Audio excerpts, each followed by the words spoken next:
Hello, everyone, and thank you for joining today's webinar, How to Surprise and Delight Your Hotel's Top Traveler Segments.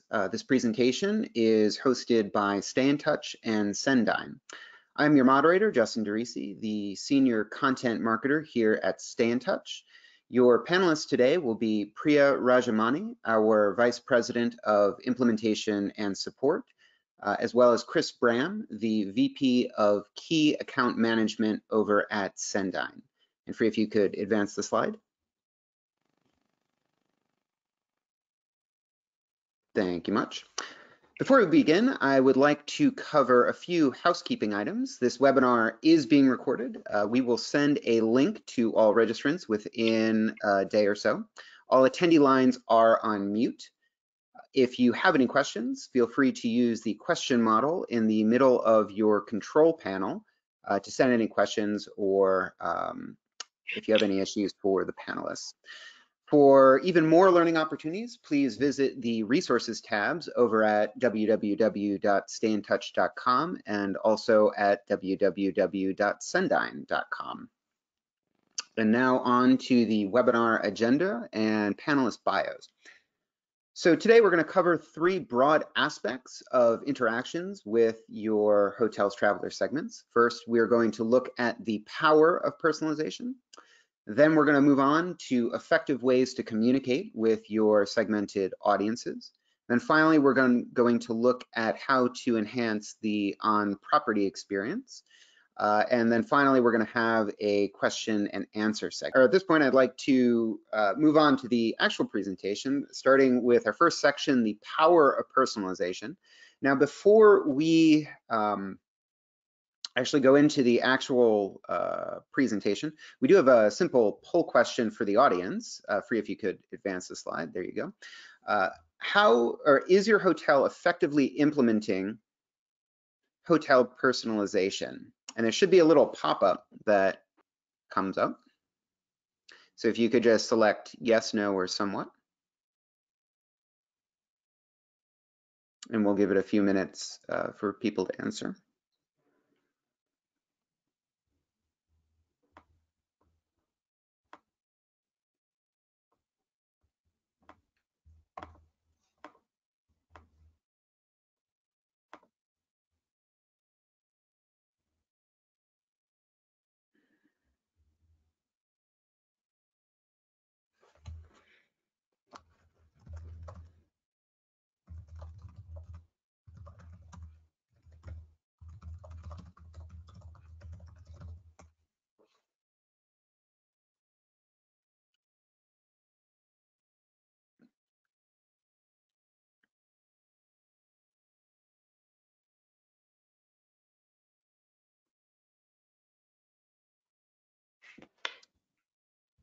Interesting. Okay, so our audience is pretty evenly divided. 40% believes that they are effectively implementing personalization. 30% think that they're not, and but that's this is then the perfect presentation. And then another 30% say somewhat, but maybe there's some areas for improvement. So hopefully this presentation will provide a font of information and inspiration for new ideas. If you can advance the slide, we can actually get on to the presentation. I believe Chris is starting us off. Yes, thank you, Justin. There we go. Right, so the power of personalization. It really is an expectation in today's day. It's definitely not a nice to have. It's across all sectors, as we know. Just thinking back over the last 10 years, 9 years I've been at Sendine, how much has changed in our segment. But think about today's traveler and how highly attuned they are to seeing personalized experiences when they interact and engage with their favorite brands, whether that be firing up an Uber app and it remembers your recent car and your locations, just makes that process easier. Or it's things that you use more often like Amazon, Netflix, and Spotify. They are tracking, they are delivering recommendations that we are accustomed to now. It really does improve the overall experience. It makes it smarter for us and we're just used to it. So this is the name of the game, and hotels really need to rally around this. If they're not there yet, move forward fast, get resources around it. The proof is in the pudding. You can see the expectation there from the Salesforce research. 76% of customers expect this type of personalization. And then if it's done, it can really reduce costs, operational costs for acquisition, and make your marketing budget, your return on ad spend, even more efficient. So the proof is in the pudding there that if you apply the time and resources, it definitely will pay off. So I'll hand it over to Priya to talk a little bit more about the immediate impacts of personalization. Thanks, Chris.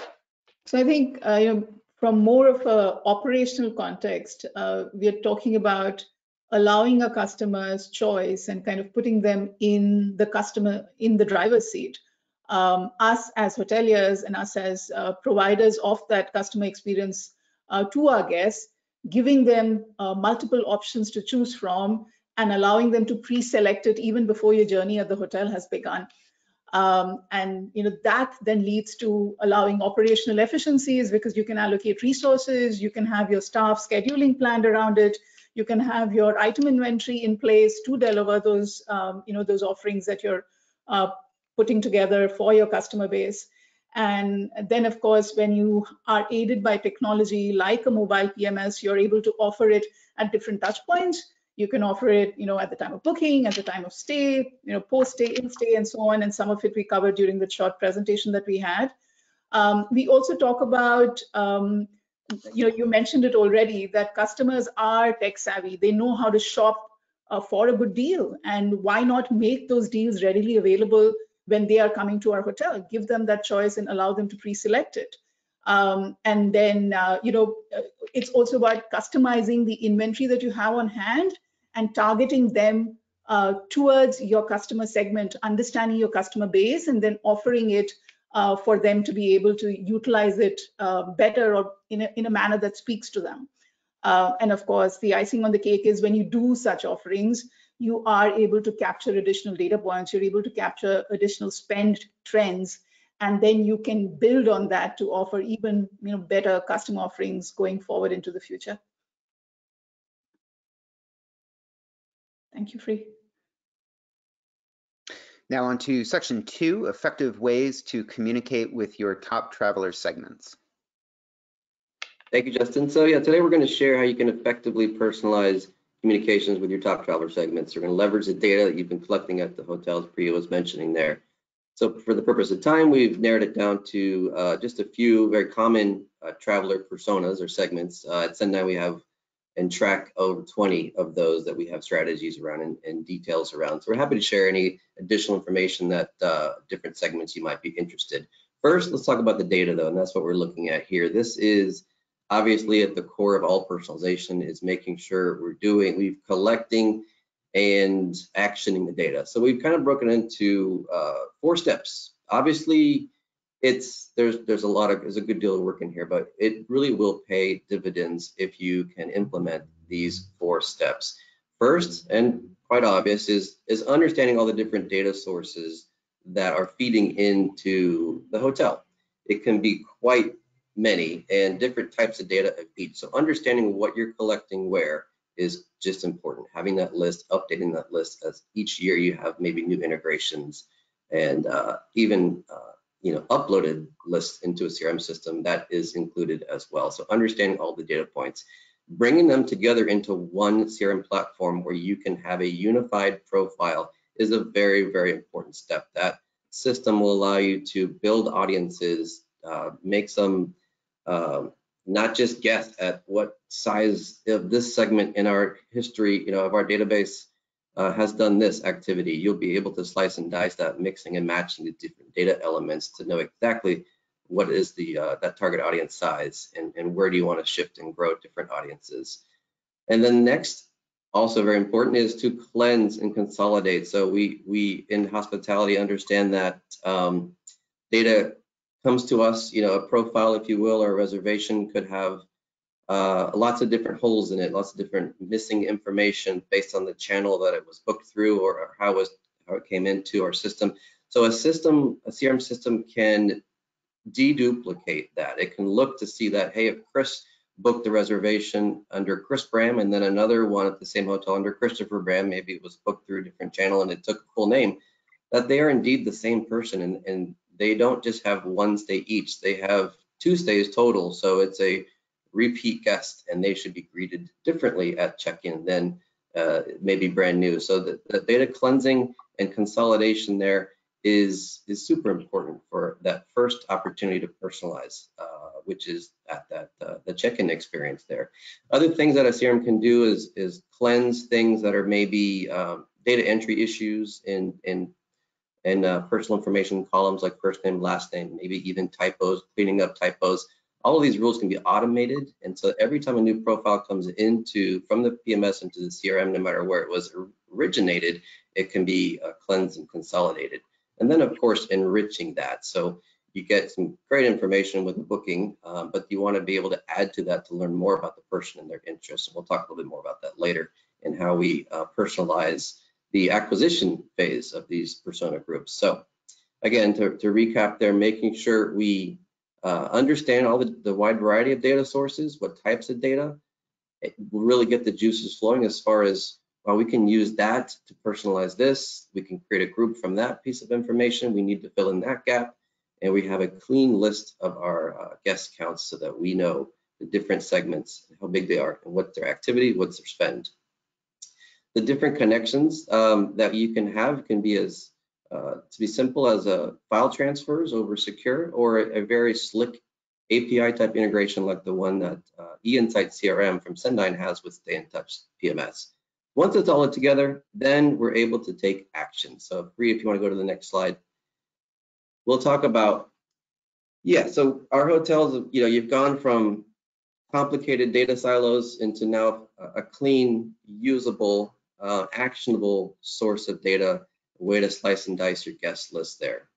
It's time to start thinking about ways to personalize the messaging based on audience groups and how to customize the communications once they're in the funnel and preparing for their stay at the hotel. So I want to make sure that you're looking through all stages of that, from dreaming, planning, booking, and experiencing. So you can see the different recommendations there as far as the content and the channels. Pretty similar, a lot of common ones across the board there. Obviously the hotel's website, but it really kind of allows you to think differently about how to personalize based on that stage and based on who you're targeting, whether or not they're dreaming. Love to take a European vacation next year.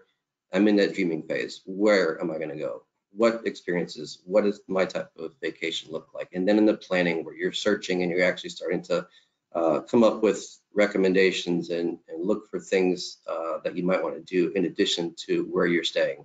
And then you're into, all right, now I'm comparing prices. Where am I going to do that? So all of these are platforms, all of these are recommendations where you can deliver a personalized message there. And of course, in the experiencing side, that's when the power of Sendine system and Stay in Touch system really can be leveraged to deliver on the data you've collected and make sure that's personalized. So we're going to go through our first of the 4 persona segments here, and it's our solo traveler. So we're calling her Sarah for the interest of this. And as you can see at the top there, Sarah takes a couple trips a year. She's interested more in unique experiences and not so much on the amenities. Price, not too much of a concern. It's really about the style. Where am I going? Does it match my vibe? Does it fit with me and my persona and my friends in my group? We won't read through everything on this. This is how we have segmented in our recommendations for best personalized targeting for this type of traveler. So as a hand away, you'll have this information. We've got more, but I wanted to focus on the dreaming side of it for Sarah, the solo adventure traveler here. We've collected, some demographic information like first-party data that has come with the reservation, the booking. So now we know more and we can kind of complete some of that picture. But knowing the solo traveler through geo, age, and some other demographic information, we know in the dreaming phase, it's the communication should be personalized, to be very visual. Show imagery, make sure they're in love with the property, they're in love with some of the experiences they're going to be able to add on to their stay.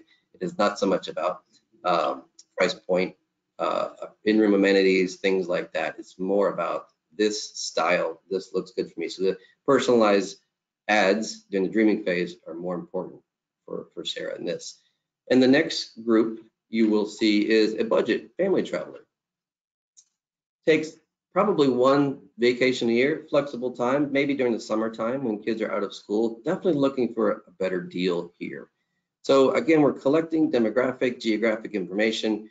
We have the ability to enrich that further by looking at, maybe different ages of the children, number of children. So some of that actually can start to play into the personalized messaging. So here we'll look at the planning phase, and you can see that once they've started narrowed down and they're actually starting to fine tune on where, delivering ads about, you've picked a destination, maybe that's Orlando. Now we're going to actually show other things that you can do, promote attractions and local events. So personalizing that phase of the journey really lands it home and moves them into the booking, because you know what this budget family traveler is interested in. The third group would be our higher end couple, free if you want to advance the slide, the luxury senior couple, right? So it takes multiple trips per year, definitely international. They might have their be part of a loyalty program or a rewards program, so they do frequent some of the same properties. Price point is less of a concern. You can see from the demographics that we've collected, and sometimes geographics that help us understand, yes, they do fit into this category, and they are looking for really kind of a high-end experience. They are getting away from the empty nester syndrome, and they're looking to relax, and they want to be catered to. So personalization here definitely is key. And in the booking phase here of those 4 phases, it's key to know that. So a personalized message with a higher end offer, like a golf package or a spa package, is going to really hit home. If they haven't added that, that's going to really catch attention and move them through to the conversion. Last is a group party traveler. Could be a bachelor party, a birthday, or a reunion, multiple different things here. But this is somebody who is looking for amenities on property, lots of activities, proximity, location, obviously, things that are right outside the hotel are important. They are very much focused on into the experience they're going to have on property. So at that phase of this journey, it's important to have personalized ads that do talk about, hey, group discounts and great calendar of events and things of that nature that help close the deal there. So taking you through those 4 different traveler groups and thinking about the 4 different phases of that journey, from the dreaming, planning, booking, and experiencing, many different opportunities to speak specifically to them using the data that we have, augmenting that data with additional third-party data, and moving them through that process to converting and booking at your hotel there is very important. Throughout all of this, you want to carry the theme that you have started with these personalized ad campaigns into your website and into your what we call transactional emails, or the guest communications right off the bat.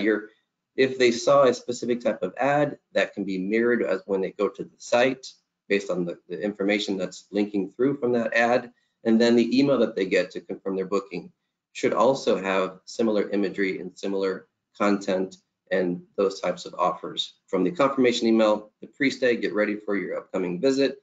Obviously, upgrade campaigns can be very tailored and personalized based off of which group that you're messaging to. So again, throughout that whole process, in the community, there's many different touch points to take the data you've collected. I will hand it over now to Priya to talk about enhancing the on-property guest experience. So Thanks so much, Chris. before we do, sorry Priya, Justin. We do have one more. We do have one more poll question before we enter. And Priya, if you could advance that slide. So for the audience, which options do you offer for your guests as a check-in method? So again, just fill in any of these options. It could be a kiosk check-in, mobile check-in through their smart device, or a more traditional front desk check-in method. And we'll give a few minutes for guests to fill those out.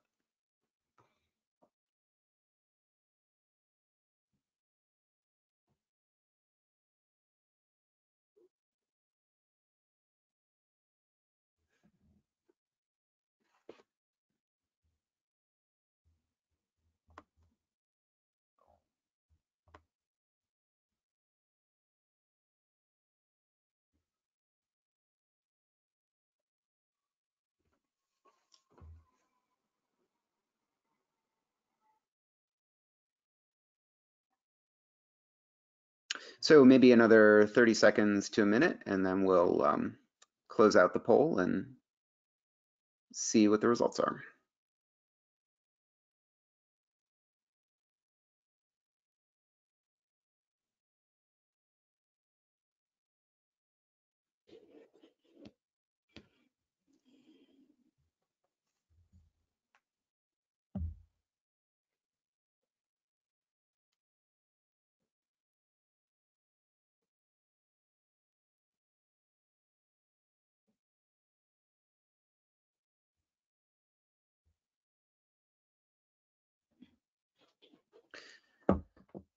Interesting. So overwhelmingly, it looks like our audience is using the front desk style of check-in.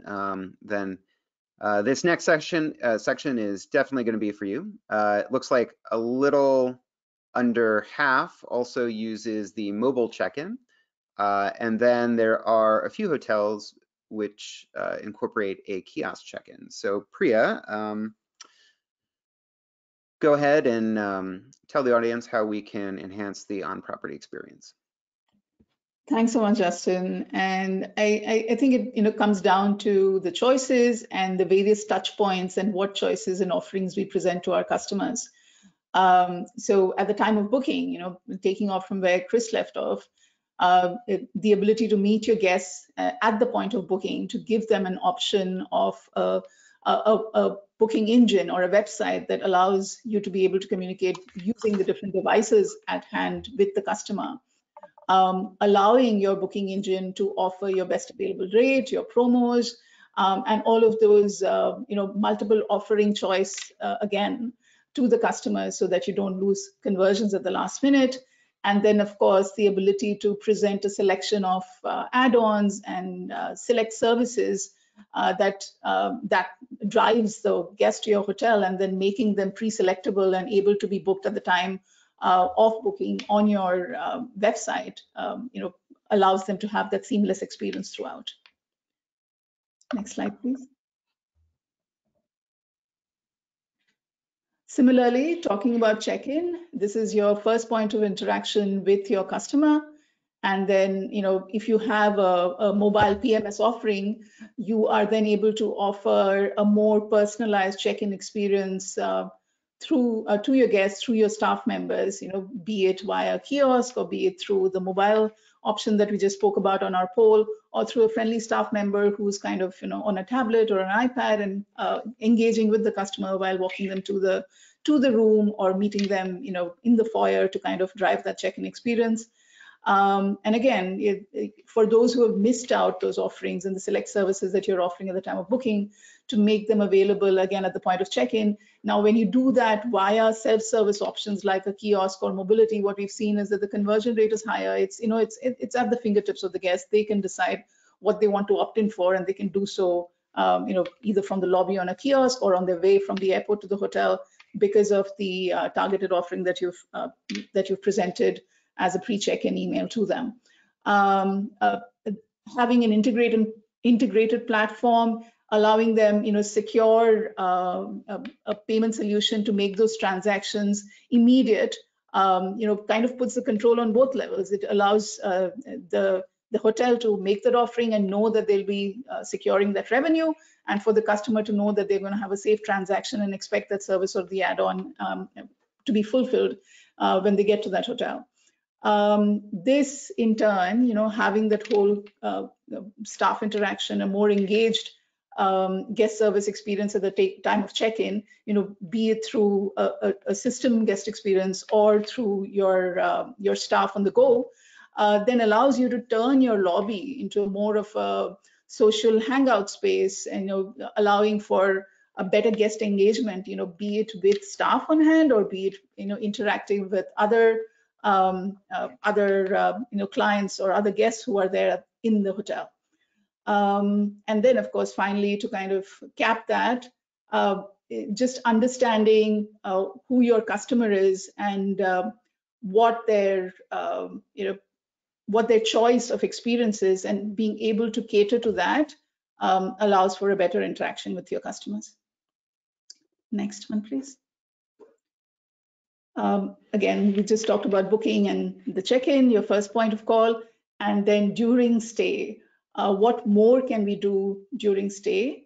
The ability to understand your customer segmentation. Chris kind of broke it up really well. He talked about the different customer segments that that you can infer from the data, from the different data points that they capture, and then being able to then tailor your inventory on hand to make custom offerings. Be it a long stay or a short stay rental for the digital nomads that are out there now, a new market segment that's that our clients and our hotels are now catering to, or turning your room inventory into a office space, allowing a work away from home option for all those remote workers that are now working not in an office but working from home like I am today.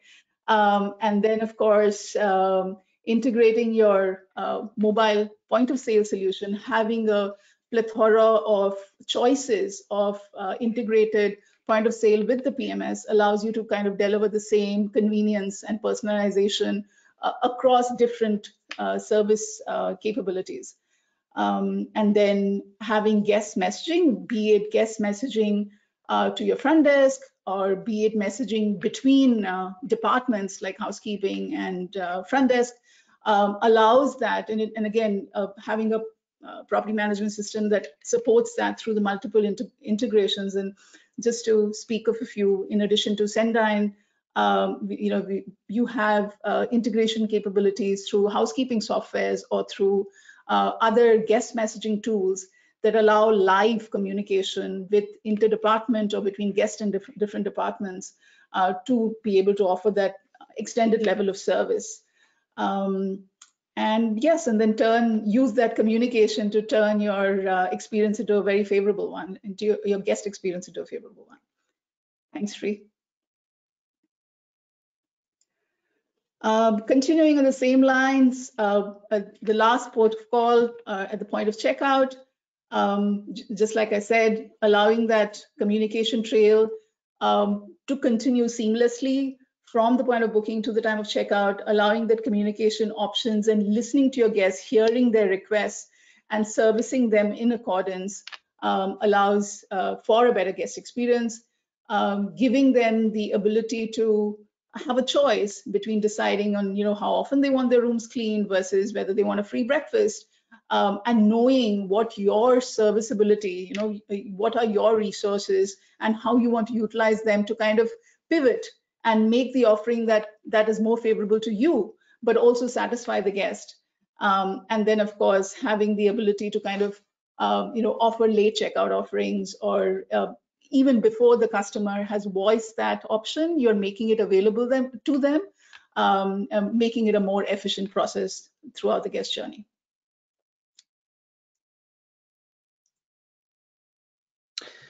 So with that, I'd like to thank our panelists for their remarks. And we would now like to turn the floor over to audience questions. Remember, you can ask questions to our panelists through the question box in the middle of your control panel. So just give maybe 30 seconds just for anyone who's shy. So I do see one question. I think this might be. I think this one might be asked towards Chris. Where do you get your behavioral data? Yeah, good question. We don't get enough of that, obviously, with the reservations, but we can enrich the profile by working with third-party data append vendors.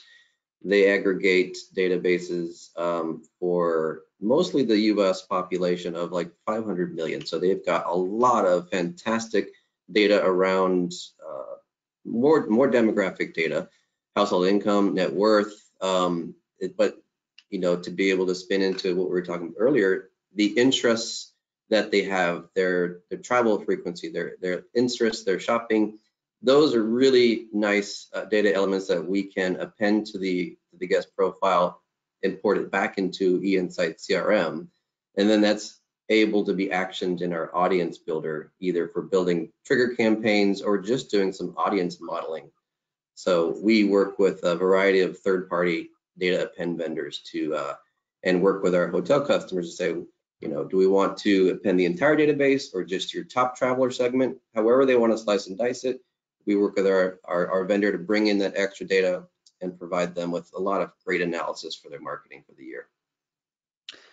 Excellent. Our next question would be directed towards Priya. How can I give my guests more control over their stay without sacrificing the level of personal service that my brand is known for? Thanks, Justin. It doesn't have to be one at the cost of another. I kind of think of it as going hand in hand. For instance, I was recently listening to an audience poll somewhere which talked about in hotels, the biggest request or expectation immediately upon check-in appears to be number of towels and the number of bottles of water in the room. So me as a hotelier who's kind of wanting to provide that personalized experience, knowing that you are a family of 4 staying across 5 days, may or may not have opted in for a more ecological, housekeeping option, giving that extra bottles of water and giving those extra towels immediately sets you apart. So that, I think, you wanting to have a certain service quality can start right there. Everything else is icing on the cake. And these are requests that would have been made anyway. They would have come down and asked you for it or called you up and asked you for it. So why not put that out there? Let them know that there is breakfast available, there is a bike ride available, there is a canoe that you can hire. All of that gives you that opportunity. So to me, it is not one at the cost of another. Service levels you can still keep up, just make those choices available and upfront for the customer. Excellent. The next question is for Chris. How do we combine behavioral data and stay data to create these marketing personas? Thank you, Justin. Yeah, good question. So we just talked about the data we get with the reservation, the data we can actually append to that, enrich that profile. So in an audience builder tool like eInsight CRM, you're able to drag and drop different criteria fields to as an example, show me an audience that has more than 2 stays in the last 3 years and has an average ADR of this, that's also traveling with children. You can just really layer on a combination of stay data, geographic data, and some of the append data in there and create a segment that's specific to the hotel, that would be high value guests in that tool. Other things you can do is you can take some of the other predefined traveler segments like we just covered, and then you can use the audience builder tool to mix and match different elements that match that, and then say, all right, of my database, I've got about 50,000 that match this solo traveler. So now I need to kind of dig into that, see if we need to drive them to become loyalty members or things like that. So you can use the audience builder tool that stitches the data together from multiple systems. Excellent. I have one more question in the queue at the moment. And this would be for Priya. So this audience member asks that you've mentioned a lot of integrations throughout the presentation, but I can barely keep track of the platforms in my hotel that my hotel already uses. Is there any way to streamline this? That's a great question again. And I think it starts with two things. I think first and foremost, to understand your tech stack in its totality, what are the various integrations you have, and the second is to understand its capabilities. I think often we underutilize what we have, and I think it starts there. I think today hopefully you've had more of an insight into some of our PMS capabilities, and of course Sendyne's capabilities as well, and knowing that all of the items that can be captured, converted, used, and consumed allows you to decide if there is a gap and whether there is a requirement for another integration or not. So I think let's start there. Let's start with housekeeping, to understand housekeeping of your tech stack, to understand what you have on hand and what its capabilities are to begin streamlining it. Great. So I'm not seeing any questions in the queue. I'll give our audience members maybe 15 more seconds just to see if there's any last questions. Nope. So with that, I'd like to conclude our presentation. Of course, I'd like to thank our esteemed panelists as well as our esteemed audience. And thank you very much and good afternoon. My pleasure. Thank you all. Thank you. Bye-bye.